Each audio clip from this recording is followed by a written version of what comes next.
Good evening, this is News.PH, but it's not politics as usual. Sitting in for Pio Ontiveros, I'm Mitzi Borromeo.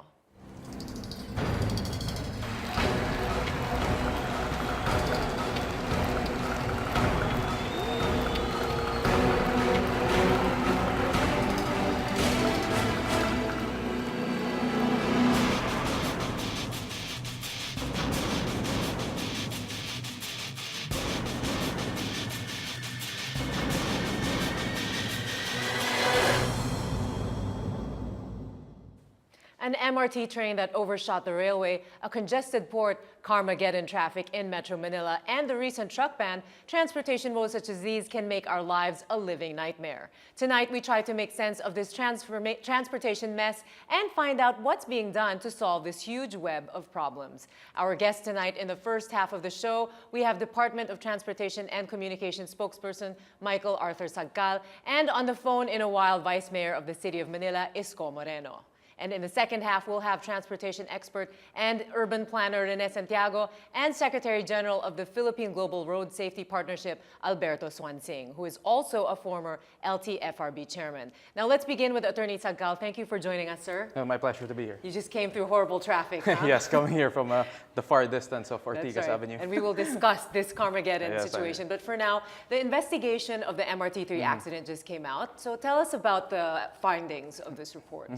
Well, in a nutshell, I think a lot of people are already familiar with what happened.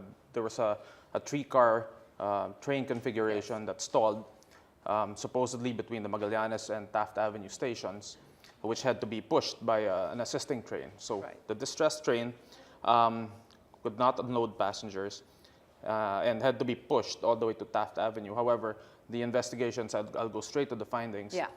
It was shown that the distressed train was actually still partially inside the Magallanes station. Okay. So technically, the passengers could have been let down and onto the platform.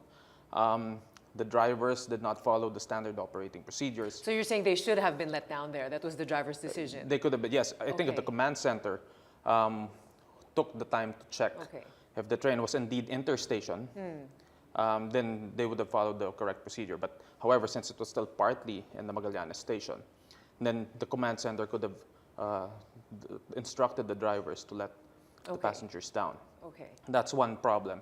Another problem is the standard operating procedure is both drivers and alternately take a look at the coupling. Yes. So once the trains are engaged, one driver goes down, checks it, the other driver monitors from his dashboard, and then they switch. They do the same procedure for their respective trains, right? In this case, it was only one driver that went down and checked the coupling. And I think the biggest mistake here was that he even cranked the coupling. Okay. And cranking it means essentially that you are initiating a decoupling. Right.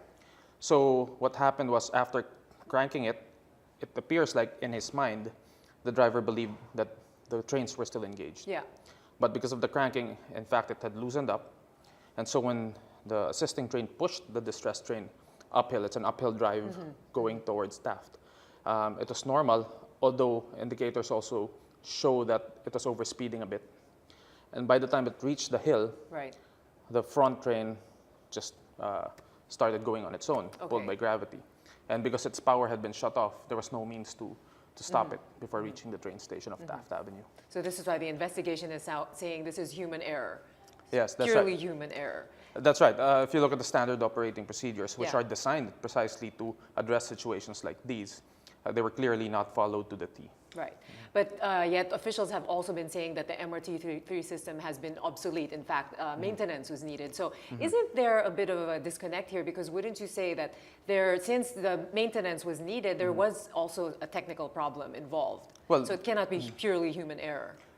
The cause of the accident was a human error. Whether there's a need for continuous maintenance, which, by the way, is being provided, we never stop maintaining the trains. Otherwise, we'd be forced to stop operations altogether. Right. Whether there's a need to upgrade the signaling system, which is a different component, whether we need to improve the maintenance contract, yes, the answers are clearly yes. The MRT system hasn't been upgraded or improved for easily 5 to 10 years. Yeah. They're outdated. These are solutions that should have been done by MRTC 10 years ago, the private owner of the Yes. train system. And in fact, as DOTC stepped in and purchased, for instance, the first improvement was the purchase of 48 additional train coaches. MRT Holdings, which is a separate company but controls MRTC, is trying to block that as well. So these are the obstacles that the DOTC has to face. But they don't, we have to face them because we need to improve the Yes. system as it is. Now, in terms of the investigation, there was an editorial cartoon in the Philippine Star today showing, I don't know if you saw that, but basically I there's saw a long arm of the DOTC Yeah. pointing at the driver, and next to it was the train showing the obsolete system. Now, this was an investigation, fact-finding committee conducted by DOTC, but in a case like this, it would be good to have an independent study done. Now, Yes, of course, this is on the side of DOTC, the Sure, findings, but yeah. there will be one conducted. Well, we'll right? welcome it. I mean, we can't, even if we commission an independent investigator, then it'll be the same thing. They'll say, well, the DOTC commissioned that investigator. Right. In fact, the police is investigating. So we will await the results of their investigation, but so far indications show that it's almost the same set of evidence so far that they've collected Right. with what we've collected. But if there's an independent probe, we have no problem with that. Now, going back to the maintenance issues, before this big accident, there were a series of other glitches also that leading up to this. So it seems many people feel that maybe this was something big waiting to happen. And you said when we spoke on the phone before on Nightly News, you were mentioning that more cars are coming in 2015. Now, how are we so sure that due to the lack of maintenance, accidents like this will not happen? Well, one improvement that next we're year. doing right off the bat is lengthening the maintenance contract. Right now, it's a 1 year period per contract. Right. What we're going to do is the next contract will be 3 years long. And what that does is it allows the contractor, the supplier, the maintenance provider, to budget his expenses more efficiently. Right. Such that, for instance, the purchase of spare parts, which would take 6 months to a year to actually have it delivered here physically, that would be restrictive for a 1 year contract. But if we do it for 3 years, then they can plan it better. And if in the interim they need to do stopgap measures, they can do that while at the same time expecting brand new parts to come in. Right. Well, speaking of contracts, I'd like to bring out a case. Back in, what year was it that there was a case with Alvi Tangcol III, where he was allegedly involved in a shakedown, a $30 million shakedown. Now, this is what caused him to be removed from his post. So there's questions about dubious contracts taking place within the MRT3 system. How are contracts really done? In that case, specifically that case, we're still awaiting President Aquino's action on the recommendation of the Department of Justice. I believe we're waiting for the NBI investigation, the results of that investigation. Yeah. But the contracts, I think, for instance, that particular contract that was subject of the probe Yes. was the additional 48 coaches, train coaches that we purchased. We had a World Bank recommended expert, renowned globally, to come over to the Philippines, review the terms of the contract, and advise us based on his international experience whether there was anything anomalous or even suspicious in the terms of the bid.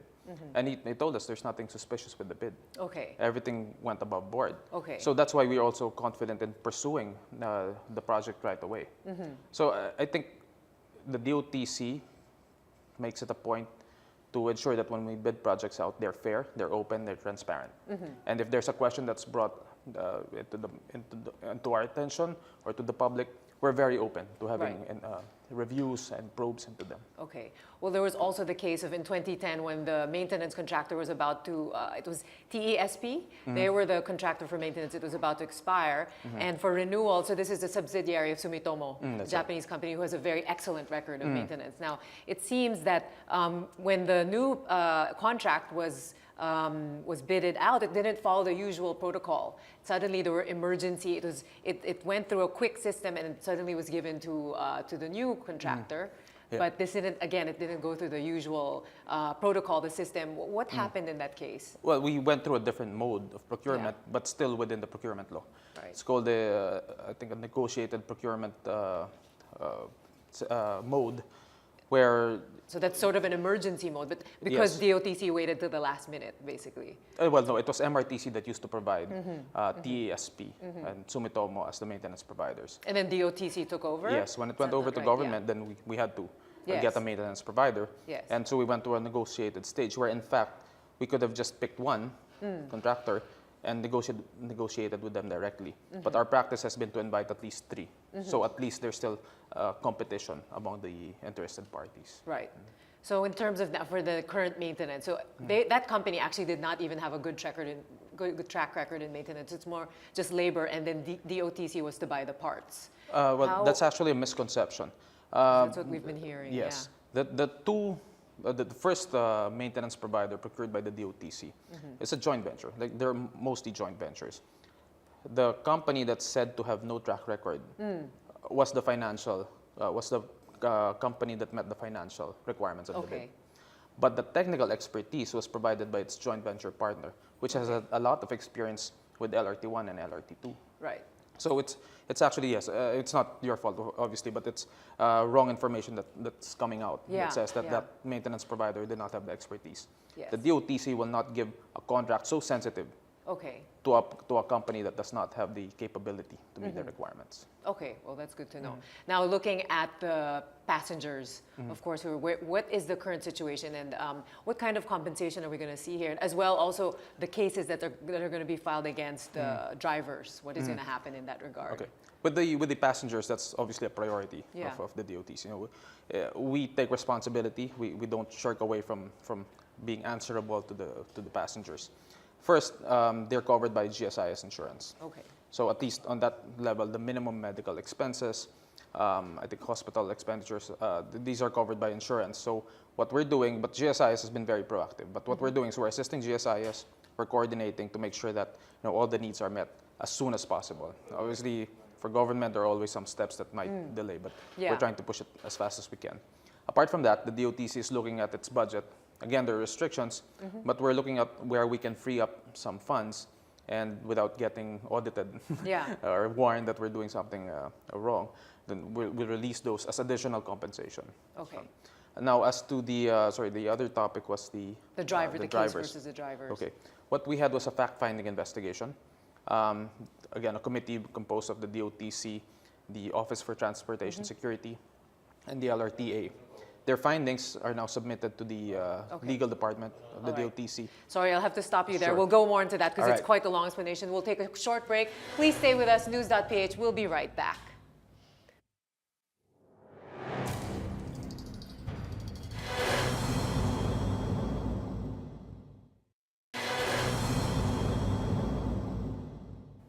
You're watching News.PH. I'm Mitzi Borromeo. We now have on the phone Vice Mayor Isko Moreno. Good evening, sir. Ay, magandang gabi po sa inyo, ma'am, at sa lahat po nanonood sa Lord News.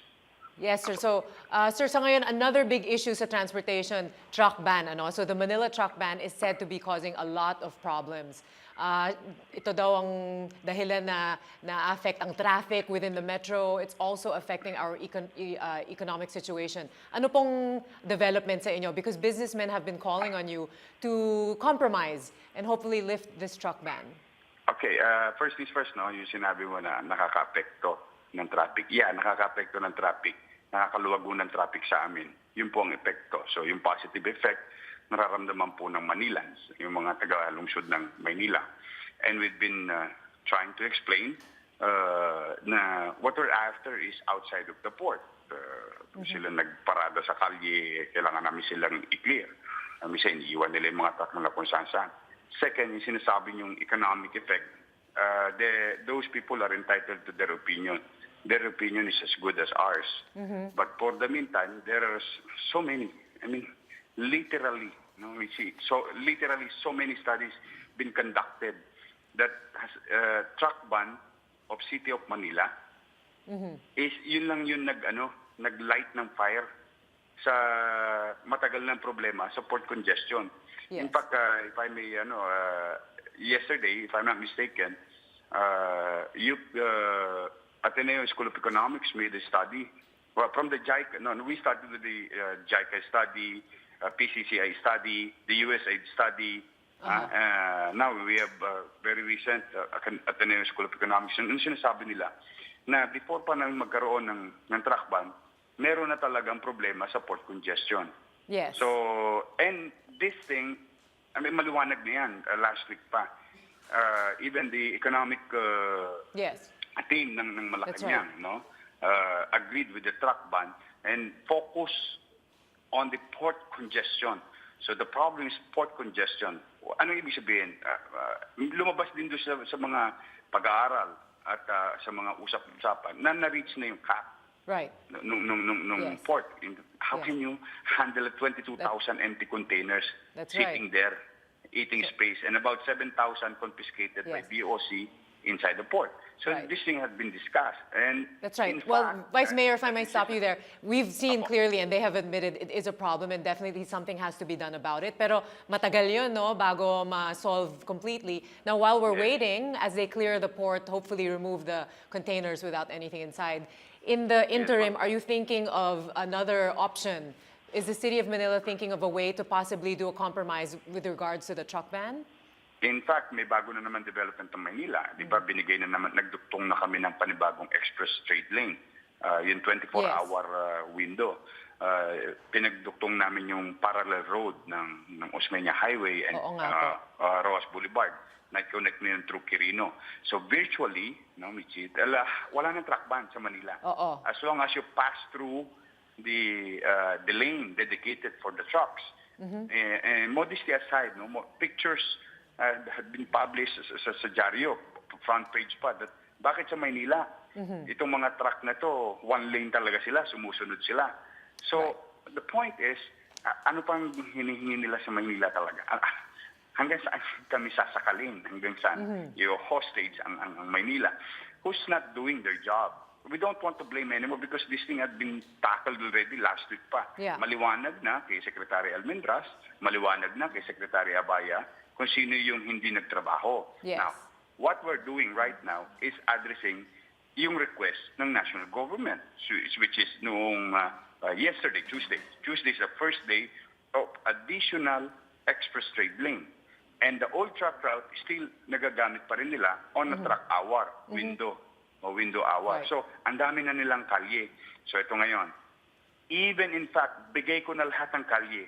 For the sake of conversation, will they address the port congestion? No. You know why? Even the statement of the PPA, even the statement of port operator, ano sabi nila? Import-driven ang ekonomiya ng bansa. Having said that, ano yung numero sa import-driven principle? Sa 5 ini-import nating bagahe o container, 1.5 lang ang lumalabas sa export. So, it is it's a matter of time wherein yung 5 container, lalabas ng 2, may matitirang 3. You count another hour, another week, another month, then you will have still the same number of 22,000 or maybe more in a matter of few weeks and few months. So you did not solve the problem. Now here we are. Now today, ito yung development. I'm supposed to be there, no? I'm sorry to, hindi ako nakapunta dyan sa studio niyo. I know you have a lot of meetings to discuss this. Congress just passed a resolution within the committee level asking for lifting of the truck ban. Okay. Yes. Let me answer that in 2 perspectives. One, on a technical side. There's no binding effect. A resolution of Congress has no binding effect with an ordinance. An ordinance is a law within territorial jurisdiction of local government unit, unless Congress pass a law. I mean, when I say Congress, sa plenary, no, the entire Congress pass a law. Yun, may pwede yun. Because we cannot supersede existing national law, local law namin. But for the meantime, as we speak, there's no binding effect. Ba't pa nila parang bigla sila nakisawsaw dito sa usapang ito? Itong usapan ngayon, as we speak, solution na yung hinahanap. Right. Okay. Now, sige, for the sake of conversation again, let me tell you, we lift the truck ban. Okay. So what will happen next?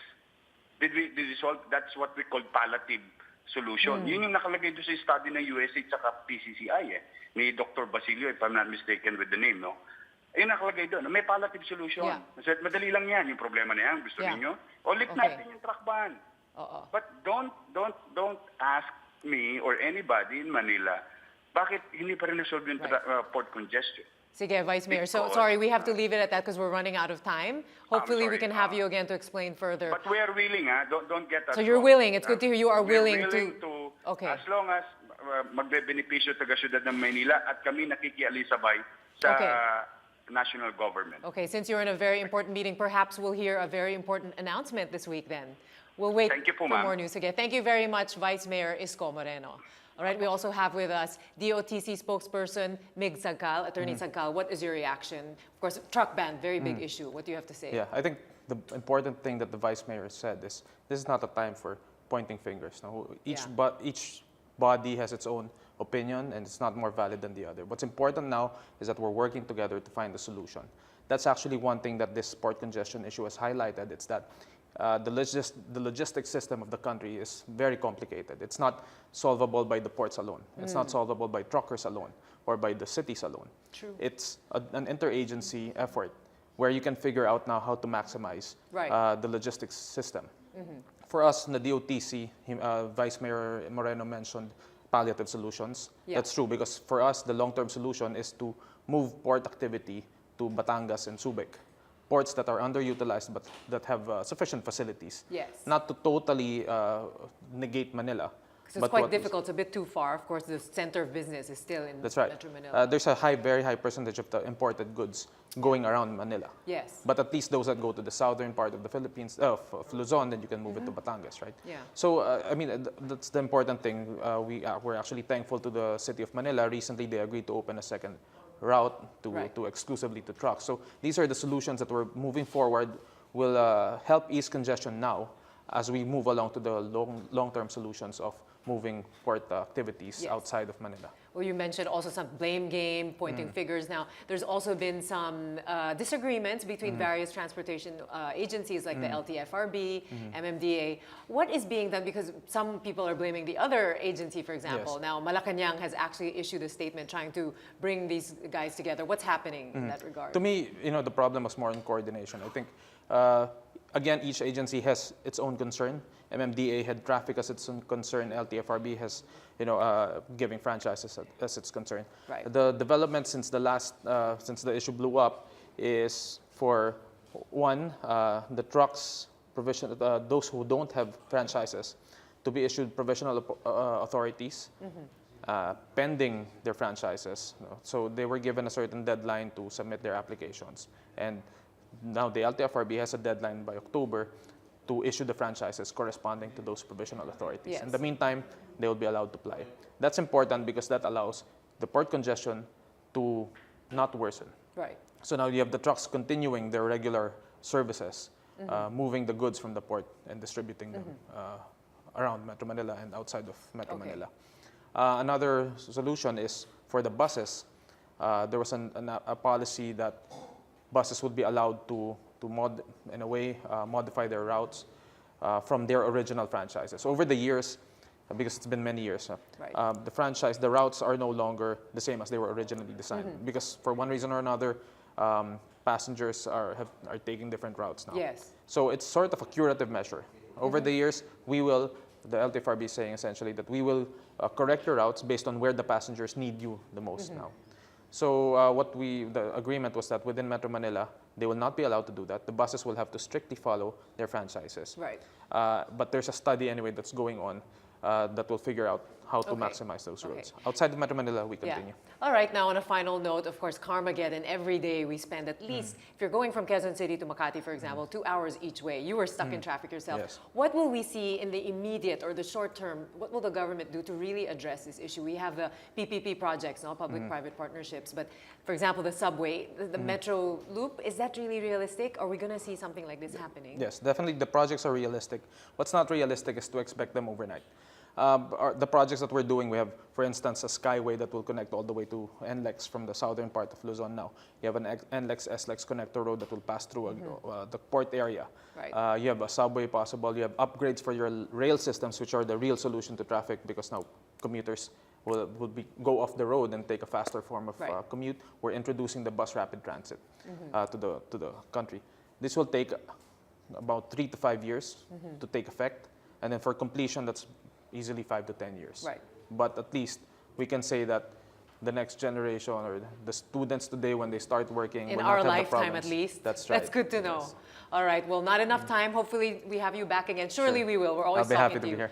Well, thank you very much to our guest, DOTC spokesperson, Attorney Miguel Sagcal. When we come back, we'll have transportation expert and urban planner Rene Santiago and Secretary General of the Philippine Global Road Safety Partnership, Alberto Swansing, who is also former LTFRB chairman. We'll be back after the break. This is News.PH.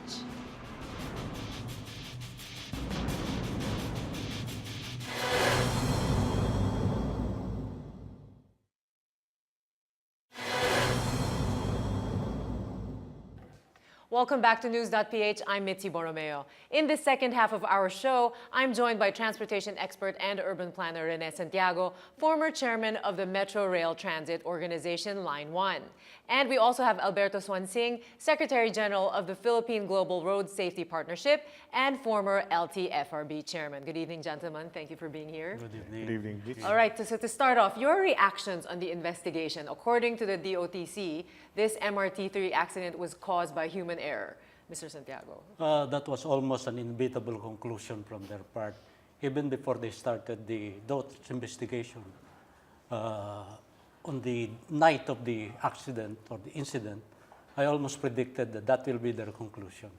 It is their independent, it is their investigation Yes, after all. Yes. After all, the drivers cannot complain. Yeah. I think they're still casuals up to now after more than 10 years of running or operating or being an employee there. Right. Right. Well, Mr. Swansing, your thoughts? That's a train, so I leave it to the expert on train operations. Okay. Well, we'll get into now on the truck ban. What is your? Of course, we heard Vice Mayor Isko Moreno, no? So it seems he's very adamant about the City of Manila doing the right thing. Anong masasabi niyo sa sa mga comments? Well, first, let me say that nobody wants traffic. No, that's because that's unproductive. Although that's a sign of progress, but that's unproductive. But what we're saying is that yung trucks is doing an important part, part of the economy. It's carrying cargos, it's carrying goods that is bound to do sa mga factories for raw materials yan to be processed. Some of them papunta sa merkado, no? Right. And a lot more of those goods will end up in our table. No? So, ang sinasabi namin, wag yung tingnan yung trucks as the culprit. Yeah. No? A moving truck is not a traffic generator. Yung traffic generator is yung nandun dun sa harap na nakabara. Ano yun? Yung tricycle, yung jeepney na ginawang terminal yung kalsada, yung bus na ginawang yun. terminal yung kalsada, yung truck na ginawang queuing area yung kalsada. So, let's remove all those obstacles. Para na sa ganun, magluwag yung daanan natin. Right. So there is really the root of the problem is not the truck. Not really. the trucks, not Yeah, the vehicles. In fact, Yeah. they were saying that they cannot help avoid na maraming sasakyan ngayon. But of course, kaya maraming sasakyan, maraming private vehicles because yung tao, wala siyang mabalingan na dissenting public transport system. Yeah. If we have a decent public transport system, yung bus na hindi nag-uunahan, Right. na predictable na service, why will I use my car? This is such a frustration for commuters Yes, because yes. you're stuck in traffic even if you use the MRT. Yes. Pagbaba nyo, saan naman, it's another Kasi nightmare. ang tingin namin, like for example, matagal na ito, yung UBBRP for that matter, yung Unified Volume yeah. Vehicle Reduction Program. Right. Ang sabi namin, that's not a solution. Yeah. Ang tingin nyo sa tao na bumili ng sasakyan, binili lang niya para ipagmayabang. So, pwedeng bawalan. But look, for example, Mitch, halimbawa yung plate number na sasakyan mo is 1. How will you go to office on Monday? Oo nga, ang color coding scheme, it's not Color really. coding. So, you have to buy a new, another vehicle, Right, second right, car. right. Now, you have an excess vehicle. So, what will you do? Pangahanap buhay mo. It just gets worse. Colorum. Yeah. Yun. Yes. So it just gets worse. Yes, Yeah. yun ang sinasabi namin. Yeah. So, tingnan na, tuon tayo doon sa problema. Right. Mr. Santiago, you've been working in the sector for 30 or over 30 years. Now, how have you seen the projects evolve? Every year or every few years, the government promises solutions, we will get better. Do you think that with these PPP projects, our traffic situation will really improve? No. Why is that? I don't think they are moving in concert. pabidahan pa rin, I want to do this, do that. No? NEDA attempted to create a master plan para coordinated lahat. I think only Public Works is on the ball.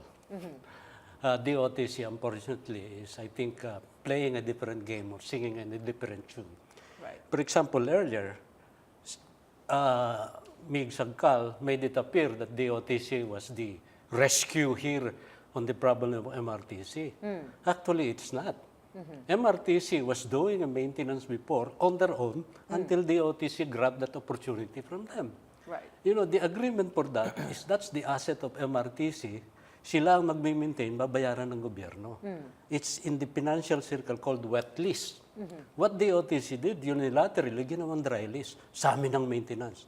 So that created the problem. Kaya in the last 2 to 3 years, the MRT started increasing the glitches. Right. That is the fault They of took on the maintenance without the expertise. Yeah, because suddenly they created, kunwari, the emergency, terminate ang Sumitomo. They hired their favorite group to come in the meantime. Although he claims they went through the proper protocol. But there is only one qualified na pinalabas nila. Yeah, Come yeah. on.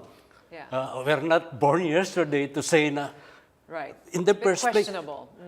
the contract for 1 year, you converted the contract into a janitorial contract. This is a sophisticated maintenance requirement. Right. Sumitomo was doing it very well. If they did that, biglang tinarmi, why did they not do that on the other maintenance contractor ng LRT1 and LRT2? Both were extended contract.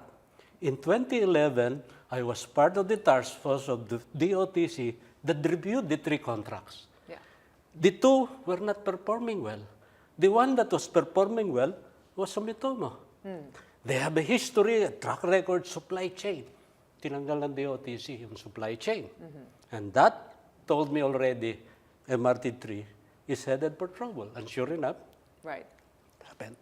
Now, we know the public is very skeptical about the transportation sector. It's kind of common, well, people seem to think there's a lot of graft and corruption happening here. Now, sir, Mr. Swansing, you were in the LTFRB, and during that time... LTFRB and LTO. Yes, and of course, big frustrations with those agencies. Now, in 2009, there was a case where some regional officers were removed because of some allegations related to some graft and corruption. Not during my time. That was I think 2009, there was a case, was it? But in terms Yeah. of any cases that happen, when it comes to contracts, for example, maybe the protocol is not followed. Can you share some experiences during your time? I mean, maybe Well, from the private sector, it's not During my easily time as LTO chief, we had procurement, like for example, the plates. It went through the process. Hindi kami pinapakialaman ng DOTC because we have our own budget. Right. So we did the bidding. Yes. So no delay. So Right. no delay. No delay. Here's what I was referring to. Sorry, in 2009, there were some LTFRB regional officials who were sacked. Apparently, there was a covering up of the alleged systematic graft and corruption happening inside LTFRB 6. Do you recall that case? Yeah, I recall that case. That's Region 6, that's in Iloilo, Yes. where there were complaints about the regional director there. I had him transferred Yes. to another region for that matter. Right, and the taxi operators, some were complaining about you also. So this is Well, something that it's sector the faces. taxi operators were complaining because the regional director concerned was issuing franchises. right. They were questioning. Actually, what I'd say is that what the group of taxi operators in that area wants is that those franchises should only be issued sa grupo nila. So that started it all. Yeah. Now, in terms of these franchise, with the joint administrative order now, and for example, in catching the colorum vehicles, there's Okay. still some arguments also between LTFRB, MMDA. Anong masasabi nyo dyan? Yan, Sige, okay. Mr. Swansing. Dapat walang argument yun. Ano? Oo nga eh. Ano magulo? Well, dapat walang argument if in the first place, the JAW was not issued. Oh, you don't think it should be Yes, issued? because it's untimely. Ang franchising natin is in a mess, no? Yeah. Like for example, take the case of bus operation, provincial bus operations. These provincial buses touches Manila from the provinces. Take the case of one bus operator, one of the oldest bus operator in the country, Victory Liner. The original franchise of Victory Liner is from Balintawak to Baguio. That's what is written in his Right. franchise. Right. For so long a time, he runs that route, no? But at the same time, because of this, they called it not rationalization, but there was moratorium. Yes. Okay. So the franchise was not amended. It stayed the same. Nevertheless, what LTFRB then did was to allow these buses to touch Manila. Like, for example, Victory goes all the way to Sampaloc in Yeah. the terminal. Some of them goes all the way to Cubao and then Pasay. So, ang sinasabi namin is that ayusin muna natin yung prangkisa niyan. Dahil pagka binaba niyo yung JAW, which the highlight of which is yung colorum penalty, maraming tatamaan. In the case, like for example, Victory, Yeah. yung from Balintawak to what you call the Sampaloc, Yeah. that's out of line. Right. So that means colorum yun. Right. So what happened? Binaba yung JAW, yung Victory bus stopped at Balintawak and told the passengers, bahala po kayo sa buhay niyo papunta sa Sampaloc. Hindi kami pwedeng pumunta, huhulihin kami. Realizing that, LTFRB backtracked a little. I mean, they allowed, Yeah. they talked to the bus companies to, sige, pag-usapan natin yung mga It prangkisa seems they're niya. still not sure, no? Yes. Parang experimentation. In the case of trucks, itong mabigat. Oo. For so long a time, and Rene is aware of this because he was ahead of me in the transportation, Right. there was this, what we call de facto deregulation as far as tracking is concerned. If you take a look at the records of LTO, the number of trucks that they have registered for 2013 is something like 350,000 units. Yes. And we estimate that around 80% of that is doing truck for hire. Now, if you now take a look at the records of LTFRB, you will see there that in as of June 2014, they only have issued something like 38 or 40,000 franchises Franchises, to yeah. 40,000 units. Right. So you That's can a now see tally. the big difference. Yeah. Bumaba yung JAW. Oo. So only 38,000 run. So we're really seeing a bad plan. And we have to move on, sorry, because we're running out of time now. In terms of other solutions, you heard Attorney Mig Sagkal earlier talking about how the government is moving forward. But what do you think are realistic actions that the government's really going to take? They should prepare a backup, fallback plan, Plan B, in case they have to stop MRT3, even for a temporary necessary repairs. Well, for and I don't yourself, think they you have don't a believe the plan. MRT3 is safe, no? You yourself, you would not ride it. Because they're saying they will have new cars by 2015, but right No, now... they will still have operations, but they may be forced at some point to stop, especially when the new trains arrive, Right. to introduce it to the system. All right, we'll talk more about that. Now we'll take a short break. News.PH, we'll be right back.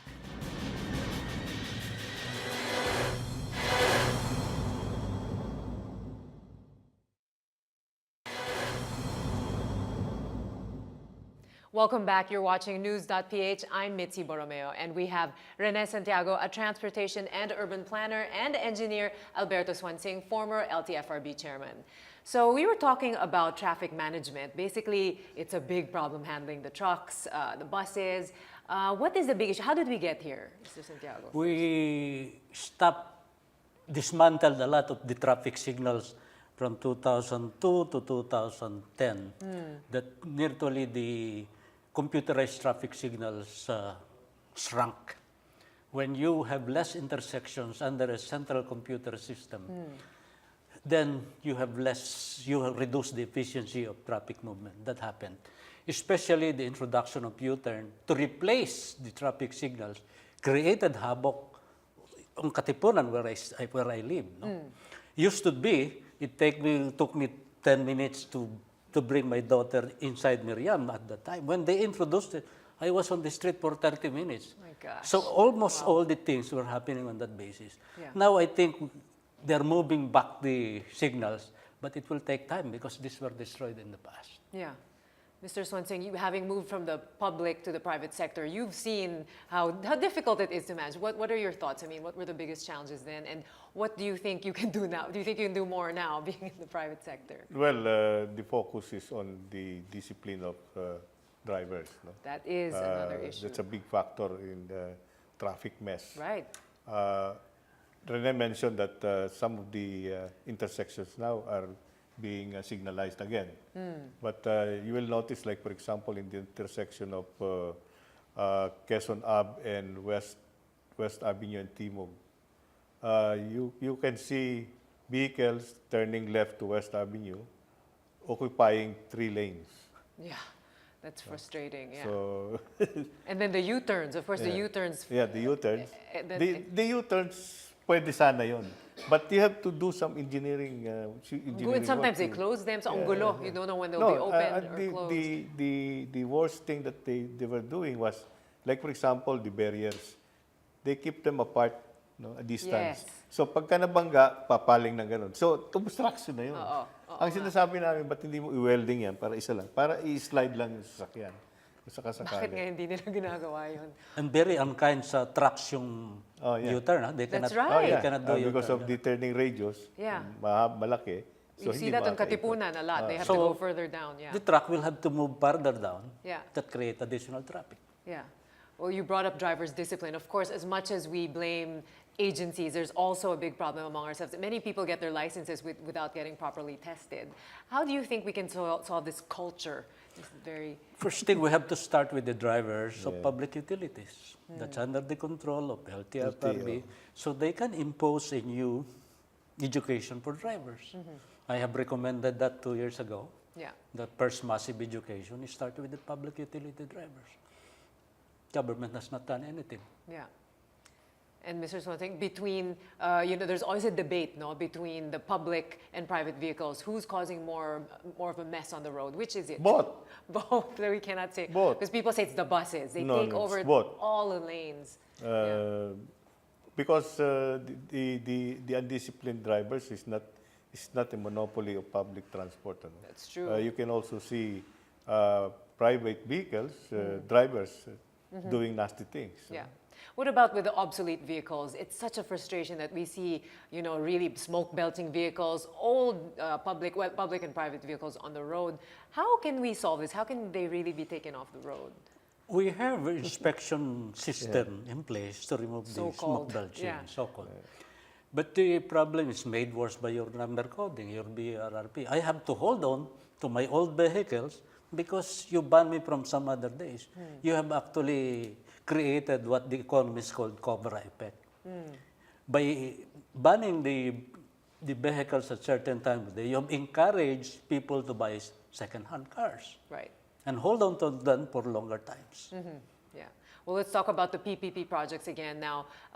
Attorney Mig Sagkal says they will definitely be carried out. Now, you wrote an article not so long ago, Mr. Santiago, about how these were actually meant to fail. They were designed to fail. What did you mean by that, these PPP projects? I made a study for ADB on PPP on the 10-1 in sometime November, and I mentioned that none of the 10 will get implemented. And sure enough, none of the 10 got implemented. The 2 that got implemented were not in the list. In fact, I suggested them behind the scenes to the government officials, and these were the first 2 projects that got on PPP. There is no incentive on the part of the government to go on PPP because that will mean lost control and less opportunity to put their fingers in the cookie jar. Right. That is why it's having difficulty. Now, you estimated losses for 2011 to 2013 at about 25 billion pesos, no? That was really, and you say that it will not be, many of these projects, like the LRT2 East Extension, will not be completed until 2016. Yeah, no rail projects will get completed by the time Pinoy stepped down. Unfortunately, there were opportunity, like for example, the LRT2 Masinag, very simple preparations. Yeah. I even told the OTC, No right to you can pay build it now, follow my timetable, by 2013 you can inaugurate. Yeah. They never did. Well, what's so sad, we were the first in the ASEAN, wasn't it, to have the LRT system. We were the, among the ASEAN countries. Yes. To set In up. 1984, when Line 1 opened, we were the first in the ASEAN. Singapore sent a representative to study. Singapore started doing their MRT 1985-86. Now they have 150 kilometers. We're still stuck with 50 kilometers. Yeah. It was the same with Bangkok. They went over here to study our. Imagine that. And now they've really overtaken us. So we are the back at the back of the line. Do you think that like this metro, the subway system, apparently it's going to be done. Do you think that's really going to work? It's not going to happen under DOTC's watch. They're suffering from what I call organizational apraxia. To borrow a term Explain. from medicine neurosurgeon. Yes. What do you mean by So that? they keep on talking about building a subway system. They haven't solved the basic issues on that. So it will just be a show. Right. Because the list of PPP projects were taken over from the previous administration. Do you think that these projects will also be taken over by the next administration? Hopefully, they should make what happened to LRT1, where it's privatized and concession. Do it for 2 and do it for 3. There was an opportunity for the DOTC to solve all the problems of MRT3 when Metro Pacific submitted an unsolicited proposal. Yeah. So basically what you're saying, the government has not really delivered on its commitments, no? Yeah, well, they will talk that they have. Yeah. They Now, will keep on promising. Final words, what for each of you would you say your biggest pet peeve talaga in terms of traffic in Manila, and what do you think can be done about it, Mr. Sonsing? Biggest pet peeve? What really irritates you about What irritates me the most are those enforcers that were tasked to do their job, but they're not doing it. enforcement is a big problem, and how do you solve that? It's also another added changing behavior. Yeah. Mr. Santiago. It's really, if I drive, driver behavior. You know, if we are all civil to each other, we don't even need traffic enforcers. Yeah. And our travel, even if it's congested, will be less stressful. Yes. But as it is, because of the situation created, we like to overtake on each other and elbow each other. We have converted it into a game of chicken. There you have it. So we all contribute to the problem, but we can also all contribute to the solution. Yeah. So thank you very much for your insights. And thank you to our guests, Mr. Rene Santiago and Mr. Alberto Swansing, for being on the show. Sitting in for Pio Ontiveros, I'm Mitzi Borromeo. Thanks for watching News.PH. Good night.